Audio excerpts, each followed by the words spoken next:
Imagine knowing exactly what your students are learning and exactly which steps you need to take next. Join us in Down with the Reading Quiz to craft meaningful and productive formative assessments that move away from gotcha moments of basic recall and toward assessing what your students actually can do. In this 30-minute free masterclass, we'll share 3 powerful assessment keys that work for any novel at any time of the year. Head to shop.bravenewteaching.com/masterclass to sign up, and we'll also send you a free workbook to keep track of all your notes.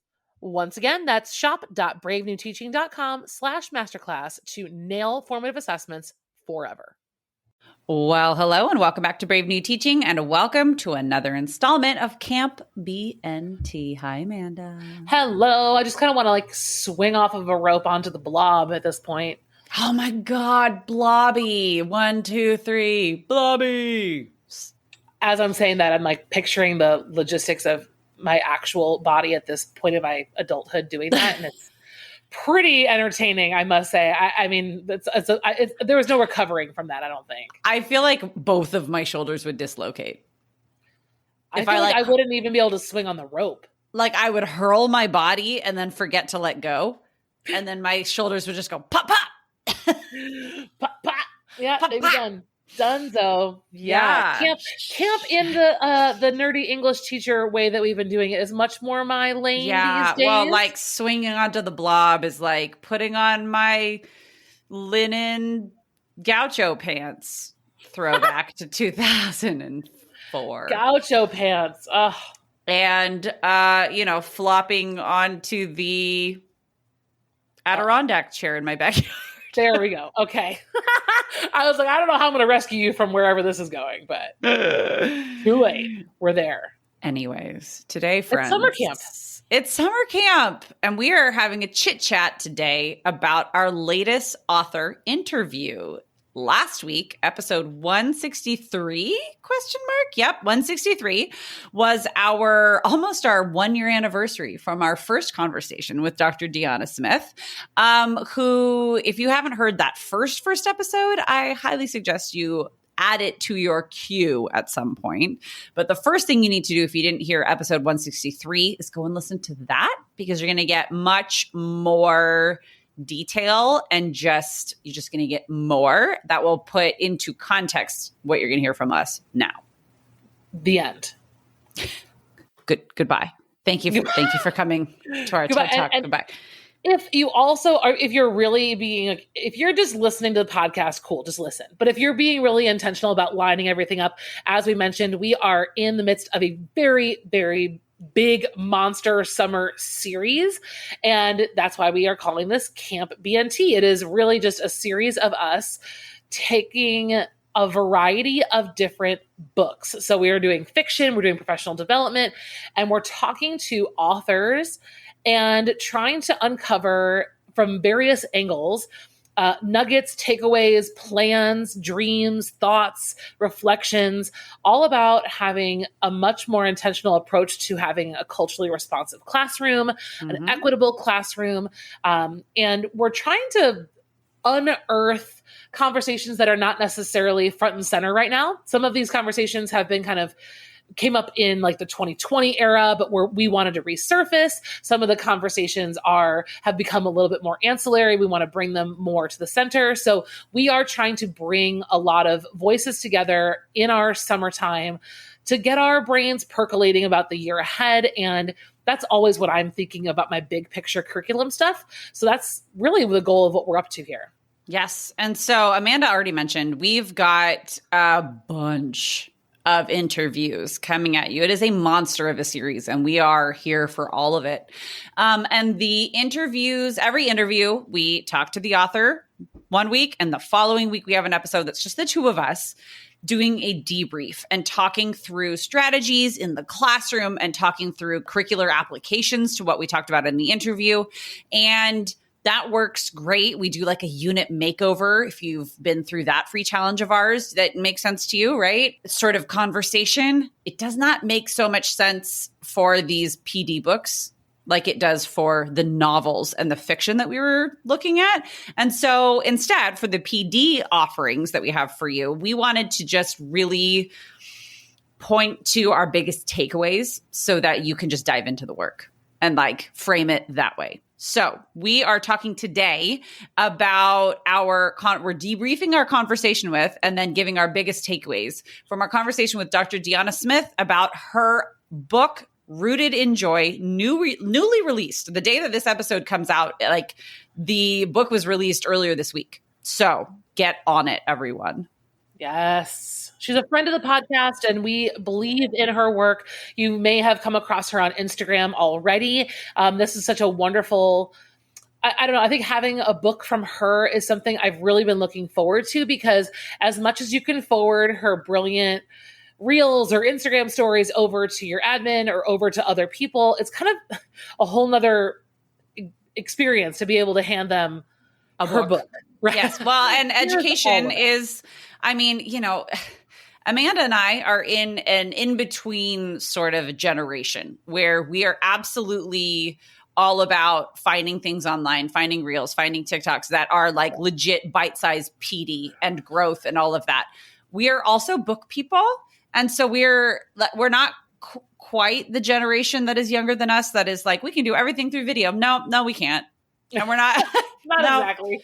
There's something that is weighty about handing over a hard copy of a book. And so that's where we're going with this. But you know where we need to go first? I do. We need to go to the cue of the music. Cue the music.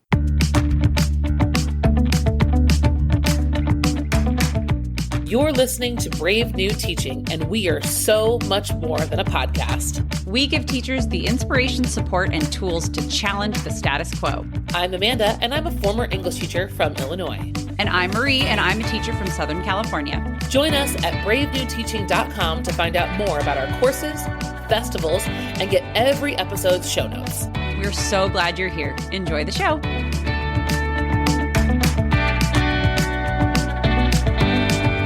Okay, so just like our debrief of our first PD offering from this series, we wanted to take a look at the front and back cover and do a little walkthrough there. And then we wanted to jump into the table of contents so you can really get a feel for what you are getting out of this text. And then we want to talk about our own takeaways. So I'm going to get into the front and back cover because I judge books by their cover. Even though, you know, Mr. Rogers told me not to. We talked about the cover. We did. Well, because, you know, with PD, with PD especially, like, it sends a message of what you're getting into and, like, how it's going to feel. Yeah. And yes. And oftentimes when we are maybe given a book for professional development, it better be real exciting, because if not, I'm already coming at this with an attitude, right? Like, from that, I'm already like in a piss poor frame of mind because I'm like, you're going to make me do something, even though what to do. Yeah. Even though my literal job is telling other people what to do, but it's different when I'm on the receiving end, because teachers make the worst students in that regard. We are the worst sometimes, right? Like, dude, we're the worst. But anyways, you're not going to feel like the worst when you're looking at this cover because it's pretty and exciting and not overwhelming, like all at the same time. So the title is Rooted in Joy, full title, Creating a Classroom Culture of Equity, Belonging, and Care. It's my favorite part of it, is just care.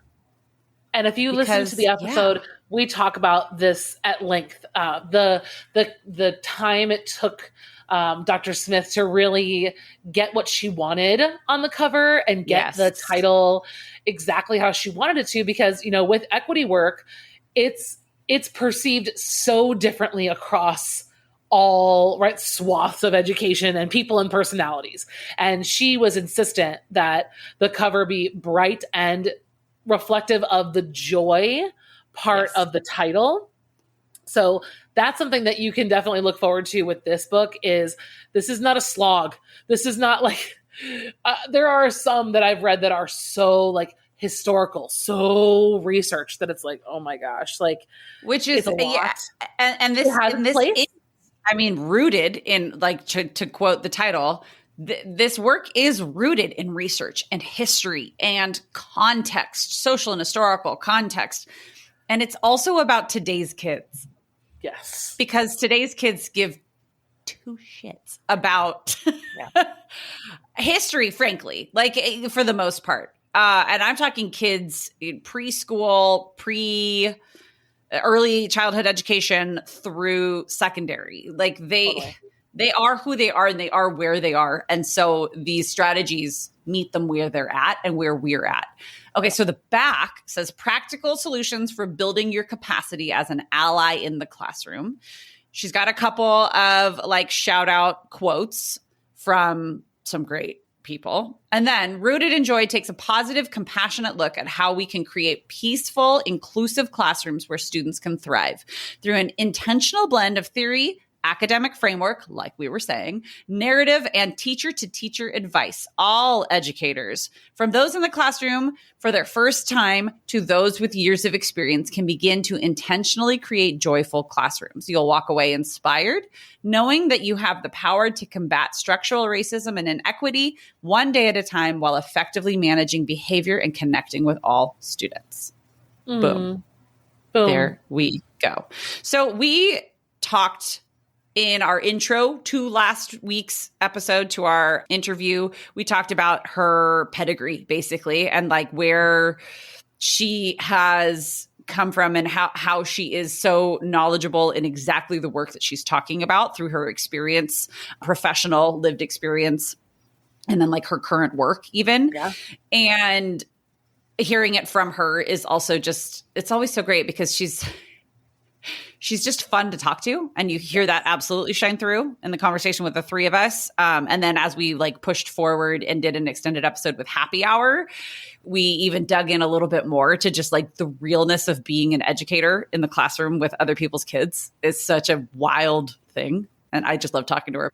I've mentioned this with our other author interviews with our authors of fiction about how I feel so fortunate that we've been the ones on the interview, but even just as a listener, I think hearing authors speak about their own work just gives you an entirely new level of not just appreciation for it, but of accessibility. Like I feel like there's this, like when you read a PD book and you don't know the author or you've never heard the author speak, sometimes the work can also feel behind this little wall, right? Or not so approachable. And I think that that's what we love about having Dr. Smith on the podcast and talking to her about this book is when you hear her get fired up about this book, you hear her, just her K-12, right? All of her experiences in the classroom and how all of that kind of is brought together behind her work. It just makes me feel like we're all on the same team. And there's a difference between knowing that that's true and then feeling it through her voice, this conversation, and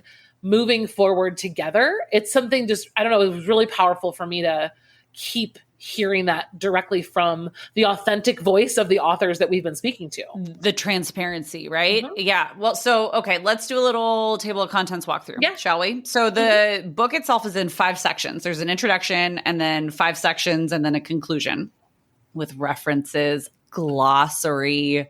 All the things. Let's get real nerdy with all of the like footnotey type stuff. Love that, first of all. But okay, 5 sections. Go, Amanda, go. Okay, section 1, when we know better, we do better. And that's like the whole introduction. And I think that was so brilliant as a starting point because that is the common ground. That's where we all start, right? We all are here because you're listening to this podcast because you want to know better. You want to know more. You want to, right, expand your horizons, challenge the status quo. So that's exactly where this book starts. Know better, do better. And of course, the subsections are how to do better. Right? There you go. Here we go. The internal work, teacher self-check-ins, wellness and wholeness, when it's time to heal, self-care, community care, and sustainability. I mean, she's got it all broken down in that first section. And then we move into what we need to know. So once we've kind of gotten through the know better, do better, there's more of like that actionable section. So what we need to know. Here are the things. It's the active learning, right? Yes. It's the active learning piece where when we know better, we do better it's a lot of the layers of doing the work of giving yourself permission to not know it all. Yep. and to need help, which is like it, hate it, whatever it is. It's just how human beings are. She talks about this should be daily work. This Yeah. isn't a drop in the, one time here and there, like we're going to focus on this for this quarter. Like, no, it's daily work and it's self-work. And honestly, this book to me resonates as a personal PD book. I think it's important for whole schools and whole departments to do it, but the way it's laid out, and we're going to keep going through the table of contents, it to me is like something I would want to do on my own first. Sure. Yes. Because section 3 is mindset boot camp, right? And I feel like mindset and the things that she's talking about in this book are things that I would feel better about doing with my whole department after I've really kind of done them first myself.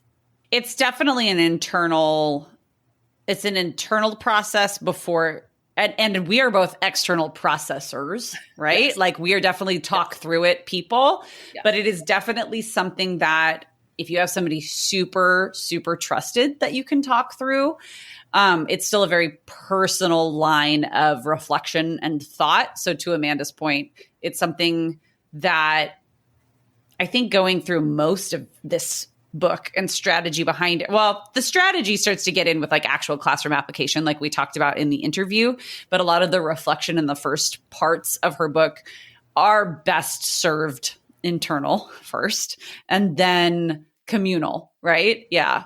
I that's just me coming from my own experience. Yes. Like I have admittedly, like this has not always been something that I have understood how uncomfortable I can be, right? Like I've never until more recent years been challenged to think about these kinds of things.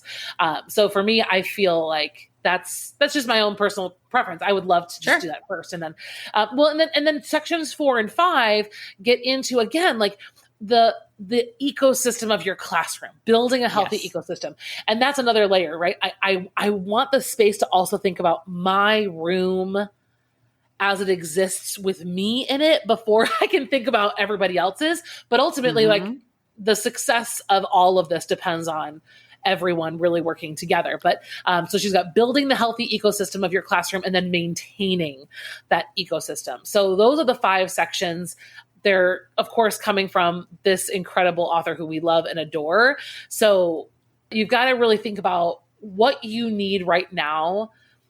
And if this is an area that maybe your school's attempting to do, but maybe they're not doing a holistic kind of approach, or if this is something that's been on your heart and your mind for a while, but you aren't sure where to start, Rooted in Joy, I think, is the perfect starting place for anybody, even a little bit interested in doing this work.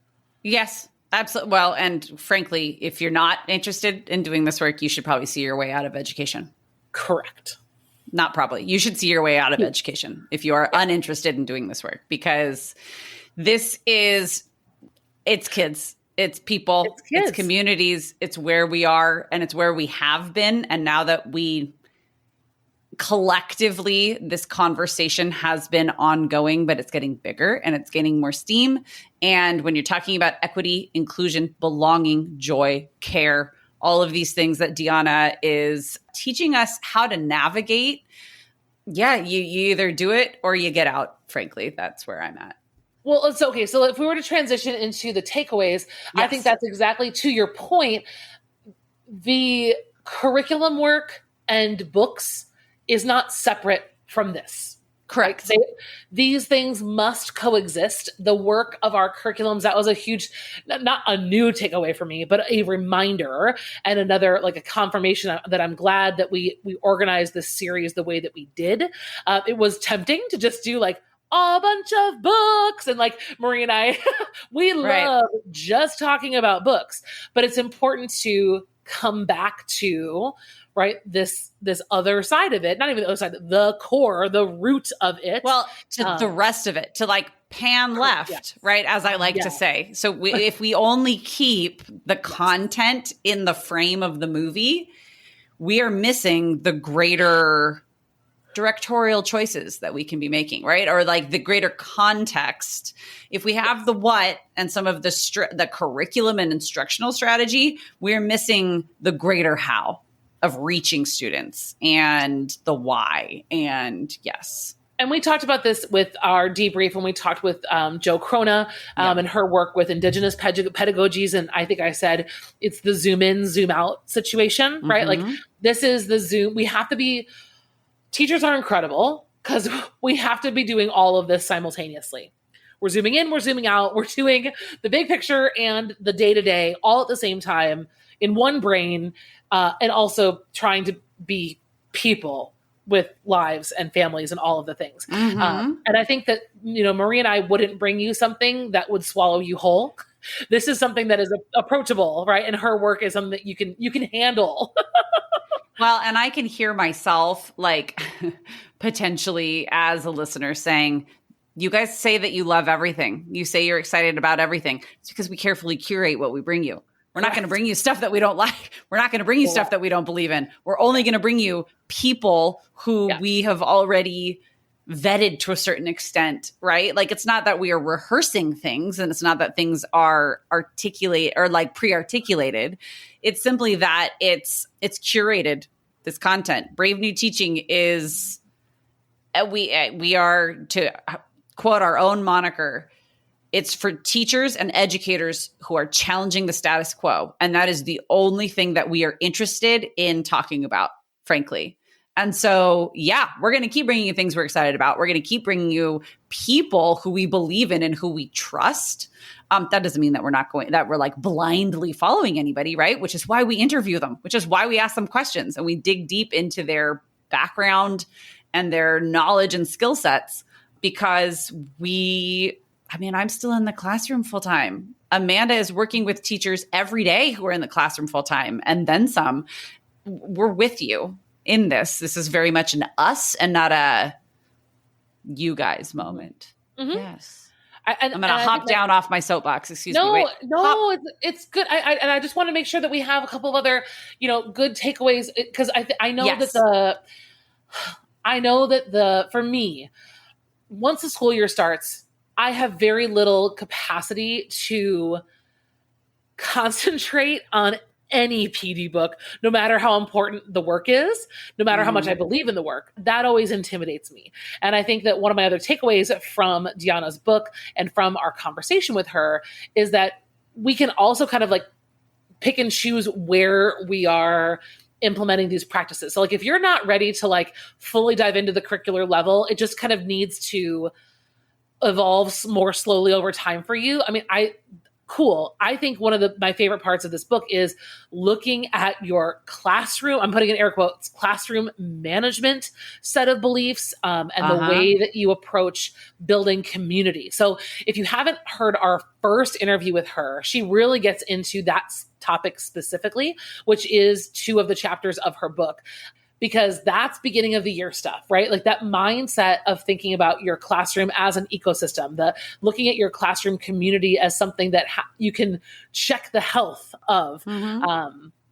Those are things that are going to impact us day in, day out. And like that when things are not going well, we need somewhere to go back to recalibrate. And I think having her book is a great recalibration tool to think through, okay, so, right, equity is not just like, we picked a bunch of diverse books, done. I say with sarcasm, because sometimes the internet makes it feel like that. It's so much more, but not more like there's a huge to-do list, more like it's in the experience of all the things that we're always doing in education, grading, building classroom community, reading things, all of the above. Layer upon layer upon layer.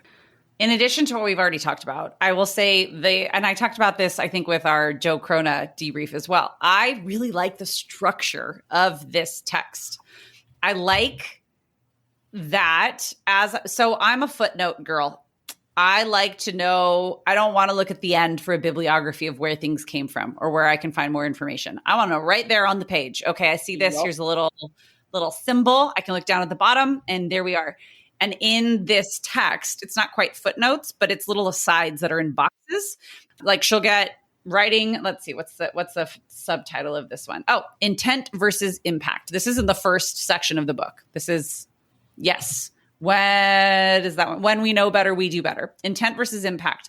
Goes through, talks about intent versus impact, defines the two, and then has an aside entitled or subtitled Lenses and Mirrors. And then she goes through to talk about a text, like another resource that you can look at to get deeper information about this specific thing. I keep going down a little bit more. The next section is entitled The Internal Work.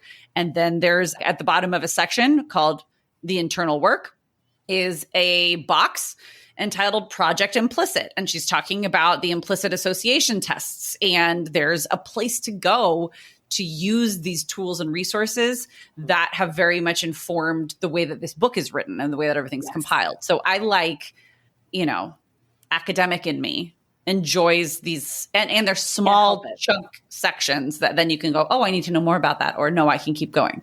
Yep. So it's approachable. We love her.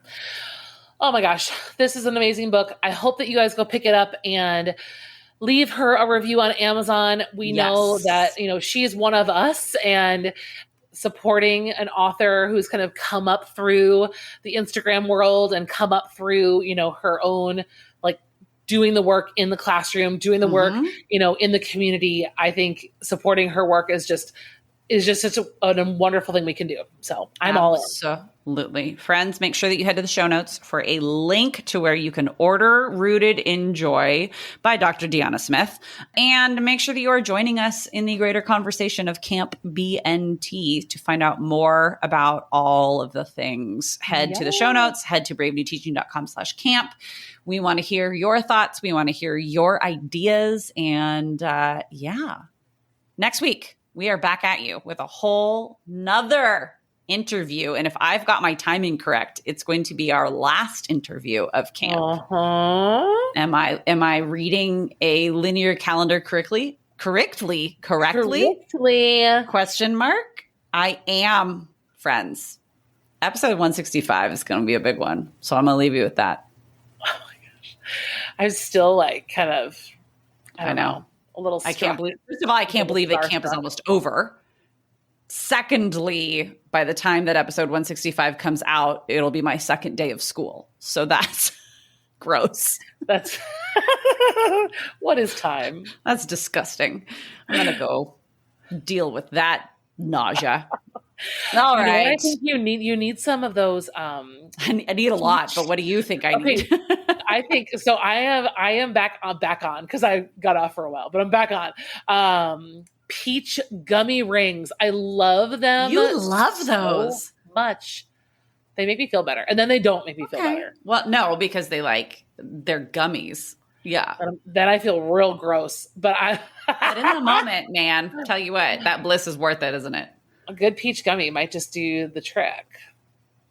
I don't know that that's going to rectify what I'm feeling about starting school again. But you don't understand the power of you them. just live in that fantasy, and I'll be over here. Okay. I love you. Love you more. Okay. Friends, thank you for listening to this. Make sure you head to the show notes, like I said, for all the links and all of the things. And we'll see you next time. Bye. Thanks again for listening to Brave New Teaching. We'd love to keep the conversation going over on Instagram. And while you're there, check out the links in our bio for the most up-to-date events going on in the Brave New Teaching community. Thanks for being here, and have a great week at school.